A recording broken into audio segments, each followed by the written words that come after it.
Hey, hey, hey. We got 10 minutes today. Thank you, everyone, for... Whoa, look at that. Whoa. All right, let's go live. Just thought I'd answer a few questions here on a Saturday. David, thank you for joining me.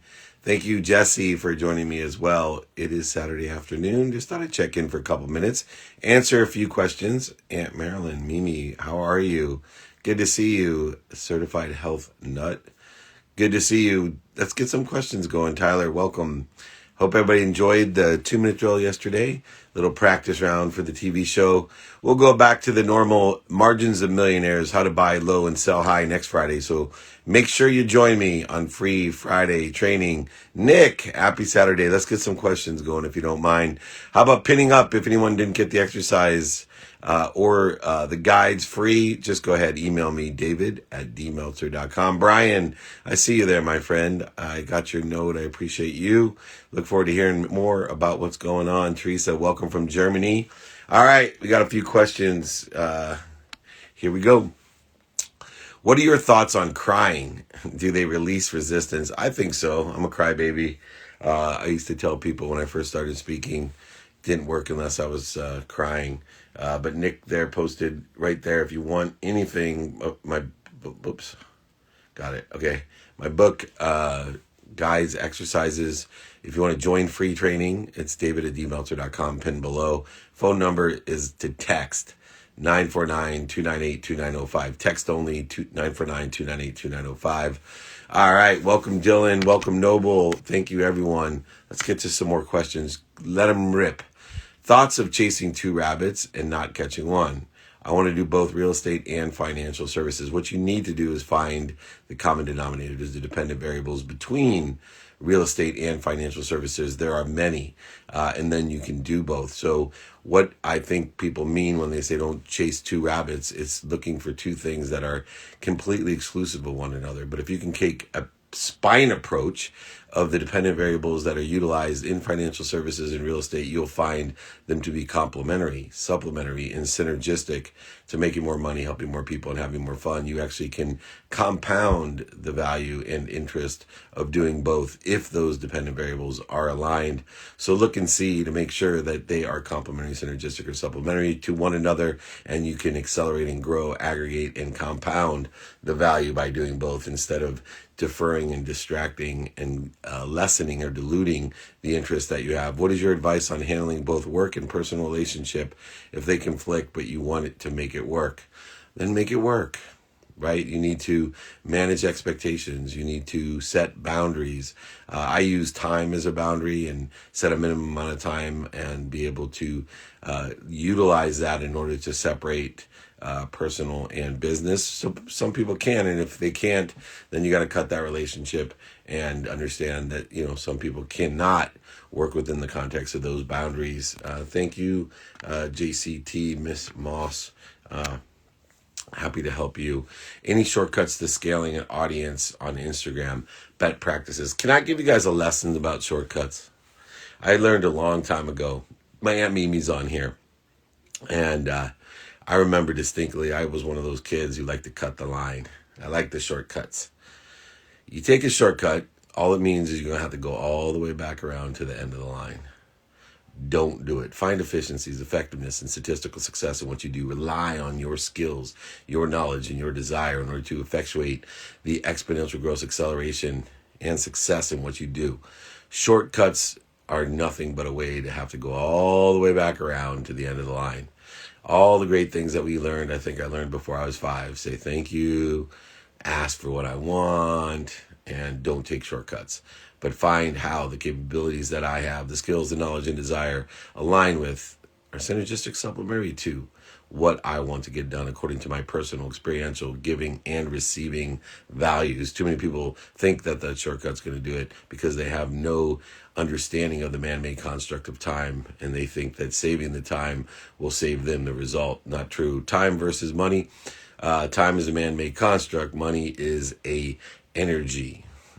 And so when you can understand and distinguish between a man-made construct of time that's relying upon the relativity of what you do, and your gratitude, meaning your perception, your forgiveness, meaning your sense of peace and calmness, your accountability, the sense of control that you have in the context of the man-made construct of time, and of course, how you allow that time to utilize through you to others compared to the currency, money, an object of energy that you put into the flow to get what you want.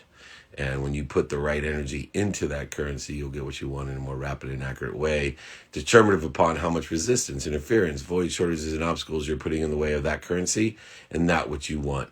The truth, your potential, whatever materialization it is, it's available to you. Charlotte, my dear, I miss you. One of the last people I saw in person there in New York. We had an extraordinary event with our Harvard alumni, and of course SAP and the Innovation University, and our dear friend Ann Rosenberg. If you have not followed Charlotte, she is an angel. How are you? Sorry, ADD on Instagram is great. I can do whatever I want. When you're feeling stressed due to something outside of your control, how do you get back to center? I'm a ferocious Buddha. I stop, drop, and roll. Number one, I identify what's stressing me out, what's creating the interference and voids and shortages and obstacles to what I want, what's causing that interference and corrosion to the greatest source of light, love, and lessons I've ever experienced. What is it? I need to, number one, identify it, and two, when I identify it, instead of accelerating in the wrong direction, creating more interference, more corrosion, more void, shortages, and obstacles, I stop. One of the most ferocious things that I can do is when I'm in ego-based consciousness is actually stop.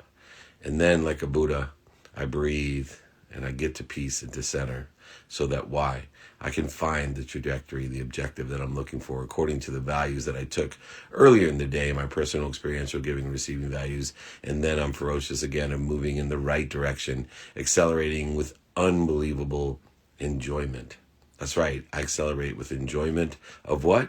Of the consistent, everyday, persistent, without quit pursuit of my potential. Have plan B or go all in for plan A without an option for plan B. Look, man, I go all in on plan A. And the plan A to me is alignment. 80% of my time is get aligned with, get synergistic to, supplementary of the values that I have every day, not being afraid to be a hypocrite. I have a plan A. It's called alignment. And then it moves to another plan A called action. And guess what? Then comes the third A. The third A is plan B through Z. It's called adjustment. So I utilize the AAA strategy of alignment, action, and adjustment in order to facilitate my plan A is my plan AAA. There is no plan B. There's plan B through Z. So you got to get alignment. 80% of your time is being more interested than interesting, getting aligned with your values and what you want. Know your what, and then take action like a ferocious Buddha, and then prepare for adjustment, the B through Z. That's all B through Z is adjustments and evolution. Not a revolution, it's an evolution. Remember, you are where you are and you should be happy where you are, but you should be angling for something better and have faith that you'll end up somewhere even better than that. It's that simple. All right, we'll get to the next one. How to overcome imposter syndrome. Boy, if I knew I would do it myself. Gosh, that would mean that I'd have to love myself fully. I'd have to live in truth-based consciousness. I'd have to be at my potential and be all the time clear, balanced, and focusing on what I want. I wouldn't have any ego interfering with the truth and the potential that I have. I'd live in a world of more than enough all the time, no scarcity, not ever being a victim, not ever wondering why me, or not even in that into a world of just enough for me. I would never buy things I didn't need to impress people I didn't like. Be a wonderful world if I could overcome the imposter syndrome. So what can I do to do so? I need to be a ferocious Buddha, stop, drop, and roll. I need to take inventory of my values. I got to ask for help. Got to be a student in my calendar, utilizing lenses of productivity, accessibility, and gratitude. I got to look at what I have planned, what I don't have planned, and my sleep. I got to do things now to stay present. And most importantly, I got to practice ending the imposter syndrome, which is what? An ego-based, secondary ego-based consciousness of fear. That's all it is, and I got to practice ending that fear, and I'll overcome the majority of the time of the day the imposter syndrome that threatens us all.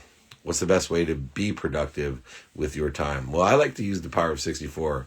I'm a student of my calendar, and so I look for productivity, how much value I'm providing, accessibility, how accessible am I to others, and how I access what I want, and of course, gratitude. I find the light, the love, and the lessons in everything that I do. And when I do that, time is bent and I'm more productive. I use the power of 64 to try to be productive twice as much time as I am today, more statistically successful, which brings that 16 hours of productivity to 32, and twice as efficient, which brings the 32 to 64.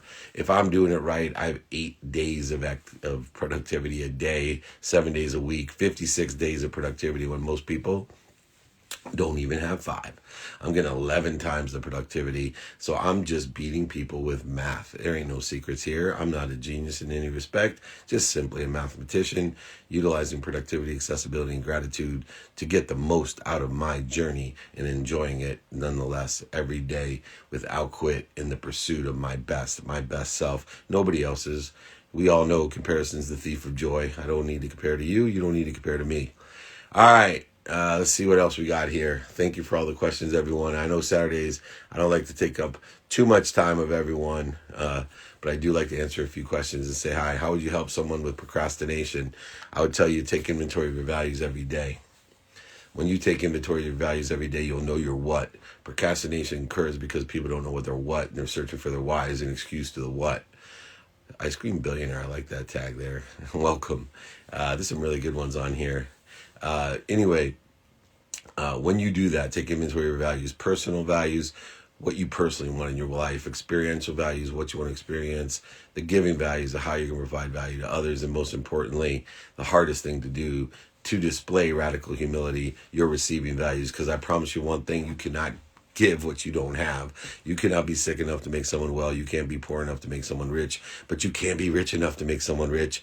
I know that for a fact. So let's all be rich. Let's all make a lot of money to help a lot of people and have a lot of fun. All right. I had a few minutes today to jump on. I'm going to go back to my family with the activity I get paid for and the activity I don't get paid for. Blessings to all. If you want to catch my replay from my training, all you got to do, I'm featured on Spotify and Entrepreneur. Go to Spotify, check out all the playbooks, all the downloads. If you want exercises and guides or my book for free, david@dmeltzer.com, or text me to join my text community and get all of it. 949-298-2905. 949-298-2905. Always a pleasure. Look forward to seeing you tomorrow. I'll be back on hopefully for a little bit longer. Love answering your questions. Thank you, Nick, for pinning david@dmeltzer.com and 949-298-2905. At the bottom, Jesse, thank you for joining me. Davey Robson, thank you. Jay Johnson, everybody. I know it's Saturday. You have better things to do, but I enjoy the consistent, persistent pursuit of your potential. Remember, most importantly, everybody, be kind to your future self and do good deeds. Have a great weekend.